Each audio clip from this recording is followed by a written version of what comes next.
Hi, this is Brett Ingram, entrepreneur and award-winning product creator, and today I want to share with you the blueprint for achieving seemingly impossible goals.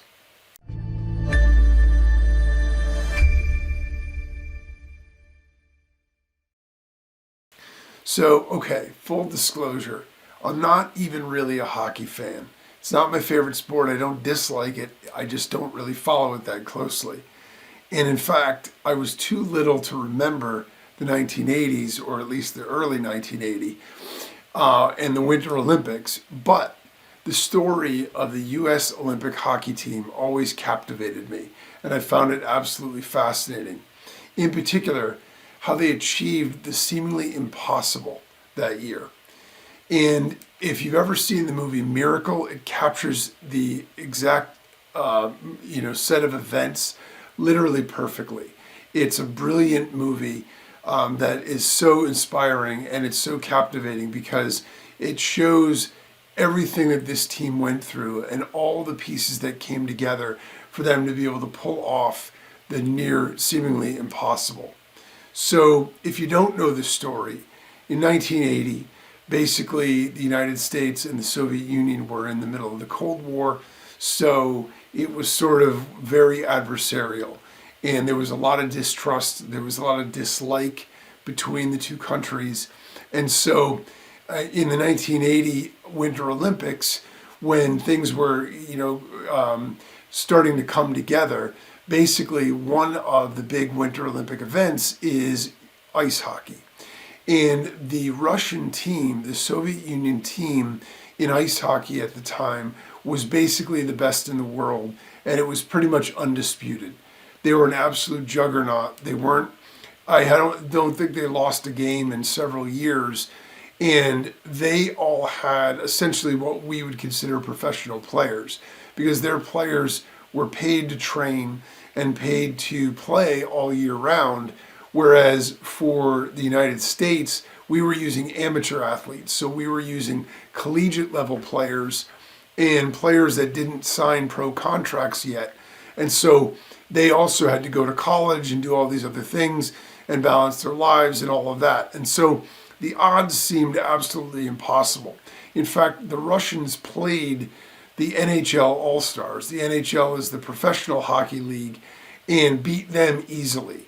So the thought that this group of amateur college kids was going to be able to get together and win a gold medal, or at minimum beat the Russians, was thought to be absolutely impossible. Nobody thought it could be done. Nobody thought anybody was ever going to beat that Russian team, certainly not the US. And yet, despite all odds and despite all obstacles and all the things that, everybody said it could never be done, the US Olympic hockey team actually beat the Russians and went on to win the gold medal.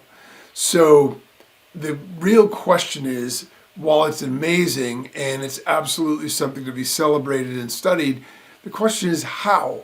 How are they actually able to do that if all of those factors were against them? If this team was so good, the Russian team was so good that they were able to beat the professional hockey players that get paid to play and play for a living and play together, and they're an all-star team, so these guys have played together, at least in all-star training, and still couldn't stand up to the Russians or come even close. How is it possible that this American team of amateurs was able to step up, beat them, and then go on and win the gold medal as well? And in fact, the U.S. Olympic team played the Russians as well right before the Olympics. A couple of weeks before the Olympics, they had an unofficial game. I believe they played at Madison Square Garden in New York and got crushed by the Russians in that game as well. So the idea that they would then be able to come back a couple of weeks later and beat them was absolutely unfathomable. Nobody thought we even had a chance. So when we break it down and we really look at it and we study what exactly happened, it wasn't luck and it wasn't coincidence. There were actually four key factors that went into the fact that they were able to pull this off. And the first, it all starts with Herb Brooks. And Herb Brooks was the coach and the manager of that 1980 team. And he was an ex-hockey player himself who actually, I believe, had a chance to go to the Olympics and compete and was the last person cut. So he did all the training, and right before they were getting ready to leave for the Olympics, he was the last guy told, we don't have a spot for you on the roster, so he wasn't able to go. So he returns to coach. And when he's pitching the U.S. Olympic Committee about why he wants to coach the team, he shares with them his idea about how this can be done. Because the first step, the first factor is belief, right? You have to believe that you can do it. And Herb Brooks believed that he saw by watching tape of the Soviet Union team a way that another team could essentially be able to compete with them and possibly beat them. He didn't know for sure that they would win, but he knew that they could compete with them and make it a very close game if they played the right way. He believed if he had the right players playing in the right system, he would be able to make that happen. So the first step was to sort of create that belief and to understand, hey, there is a path here. If we do this the right way, if we do this in a way where, we set everything up right, then we have a chance to compete. Instead of trying to defend this offensive team that's going to come at us and attack, what we need to do is attack back. And we need to be able to outskate them and have more endurance and everything else, so we're able to actually compete. If we play back at them with their own game, because no one has ever done that, we have a chance to shock them and be able to beat them. And that was essentially the first step, was Herb had the belief that it could be done, and he had the vision for how to do it. And so he pitched that. He never thought that they would go for it, but they ended up picking him to coach. Whether or not it's because the other coaches they chose all turned it down, or whether or not they really believed he was the right person for the job, doesn't matter. But it was historical in that choice, because obviously everybody knows what went on to happen. So after the belief is there, the second step is to have the right team. Now, obviously if we're working on a goal that's an individual, then in that particular case, we can skip this step because we don't need a team. But in this particular case, in order to play hockey, you obviously need a team to be able to do it. And so Herb Brooks had an opportunity to bring all the best players, all the best amateur players from around the country into one arena and have them all try out. And he had all the other scouts and all the other coaches and all the other U.S. Olympic consultants and everybody else there to watch these guys skate, watch these guys play, and pick the ones that they thought were going to be the best for the team. But the funny part is, Herb already had his team picked out because he had already done the research on the players, and he already knew that one of the things that causes professional level teams to fail, even though they put together massive amounts of talent, is a chemistry issue, right? The thing is, it's not about having all the best individual players, it's about having the best team. And we see this play out in sports day after day, week after week, year after year. In professional sports, college sports, whatever, you will have a team that seems to be outmanned, and they don't have the talent that the other team has that they're competing against, yet somehow they win because they have a chemistry issue.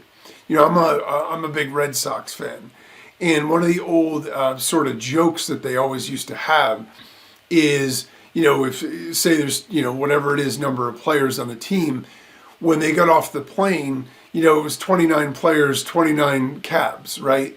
Each of the players got in their own cab and they went their own separate ways because they were a collection of individuals.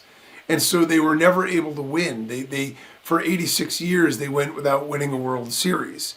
And then they came back in 2003 and ended up winning the World Series because, that year they called themselves the Lovable Idiots. They were basically a bunch of guys that loved to be together, loved to play together. They hung out outside, the ballpark. They hung out outside of practice. They did things together socially, and it created this team chemistry and this bond where the guys all wanted to play for each other and wanted to do well together. And that chemistry You could argue whether or not they had the most talent of any of the teams in baseball that year, but the fact is they changed the chemistry of the team by doing that, and that was able to help them win a title.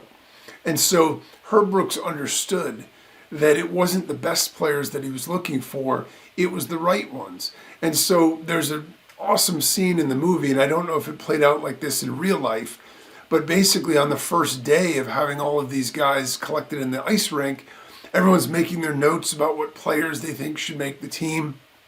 And he was a college hockey coach to begin with, and he coached a national champion Minnesota team.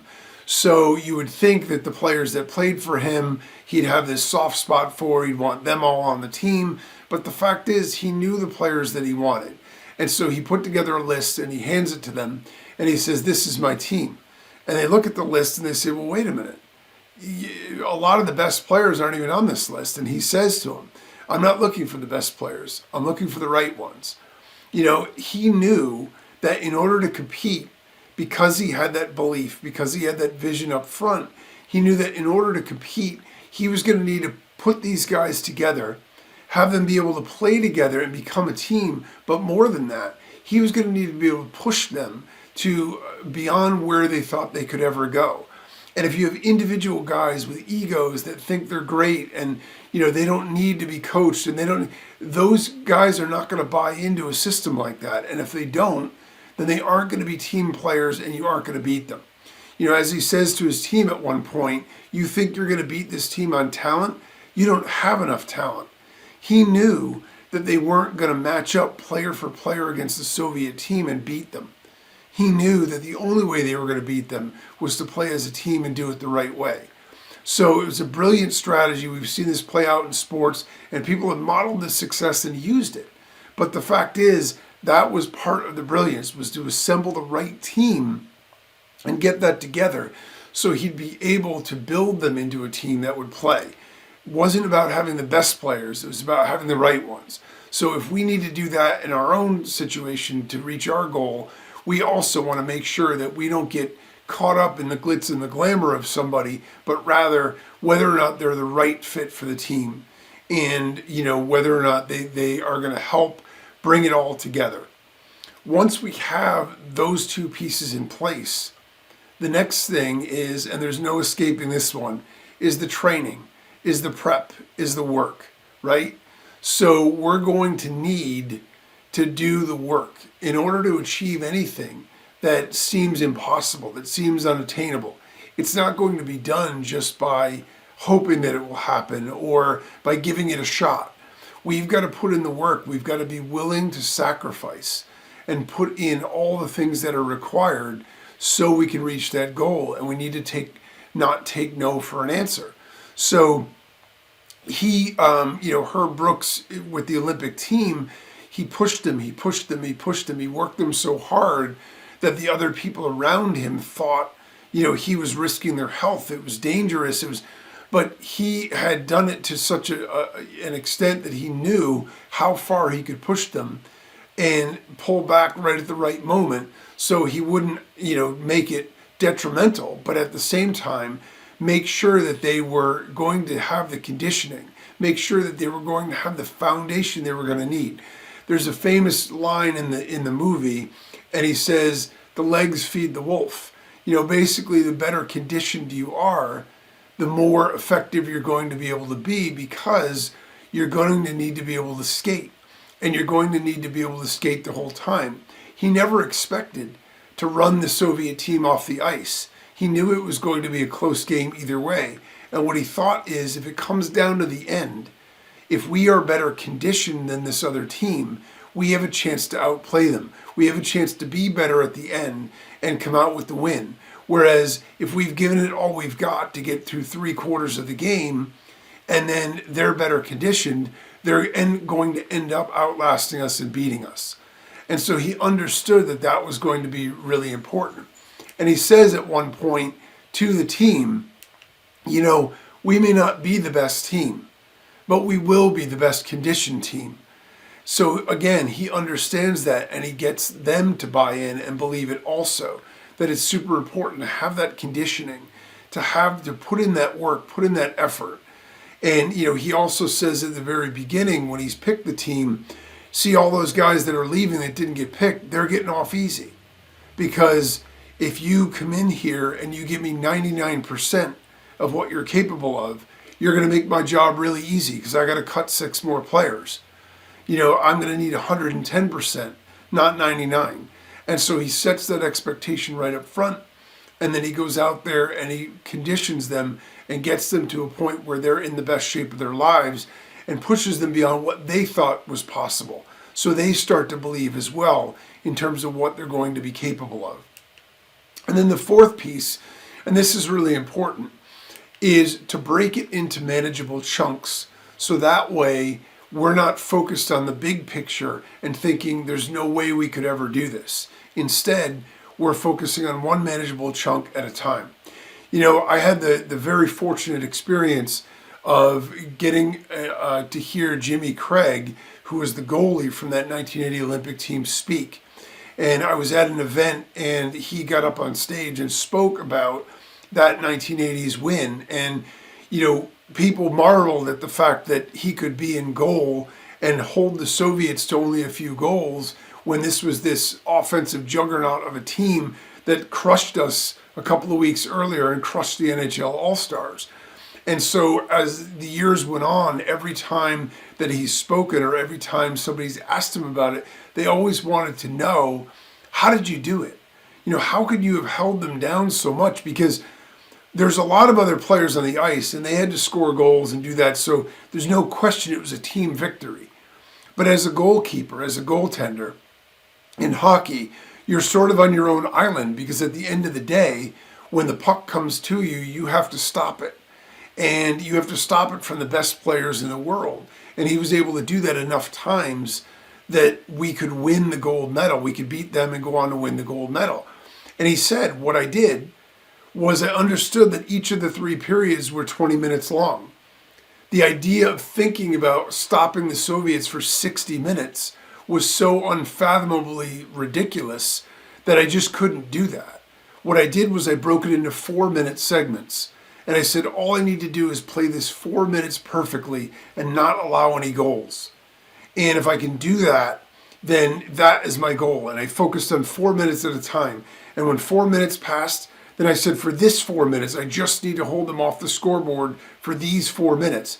Now, obviously, he didn't hold them scoreless. They did score goals. But the fact of the matter is, we won the game. And he held them to such a small number of goals that we were able to win and able to outscore them. And it was something the NHL All-Stars, the professionals, couldn't do. And it was something we couldn't do a few weeks earlier. And yet he was able to do it. And that is exactly how he did it. He told the story of how he broke it into 4-minute segments and he just did it 4 minutes at a time. And even if he gave up a goal during that 4 minutes, he forgot about that. He didn't dwell on it. He let it go. And then he focused on the next 4 minutes. And he just did it 4 minutes at a time. We see this in Survivor, right? The reality show. People go on there and toward the end, the challenges become really, really difficult. And it becomes a battle of will and a battle of, patience and persistence and just who can last the longest, standing on the perch or holding the ball in one hand or whatever. And it literally is a matter of concentration and focus and not thinking about, well, I'm going to need to hold this thing for 20 minutes, but just doing it 1 minute at a time. And that's exactly how Jimmy Craig did it. It was a fascinating story to hear him tell it.